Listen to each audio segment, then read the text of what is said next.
Hormuz జలసంధి నుంచి 20% లావాదేవీలు నడుస్తుంటాయి. దాన్ని దిగ్బంధించింది ఇరాన్. ఇరాన్ని దిగ్బంధించింది అమెరికా.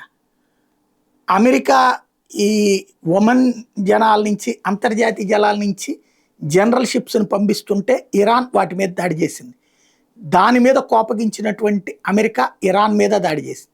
ఇదంతా ఒక పక్క నడుస్తుండగా హార్ముజ్ జలసంధి పూర్తిగా స్తంభించిపోతే ఇంకొక 12% అంతర్జాతీయ రవాణా జరిగేటువంటి బాబ్ ఏ మందాన్ని ఇప్పుడు హౌతీలు ఆక్రమించుకున్నారు.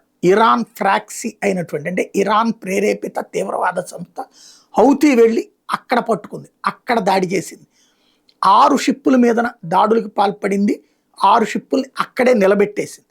తద్వారా ఎర్ర సముద్రంలో కూడా ఇప్పుడు ఉద్రిక్తతలు చోటు చేసుకుని సౌదీ అరేబియా ఎర్ర సముద్రం మీద నుంచినే రవాణా చేసుకెళ్తోంది ఆయిల్. ఇప్పుడు దాని మీదన దాడులకి పాల్పడుతున్నారు హౌతీ తీవ్రవాదులు. తద్వారా ఇరాన్ ఫ్రాక్సిస్ కలిసి ప్రపంచాన్ని దారుణంగా ఇబ్బంది పెడుతున్నారు.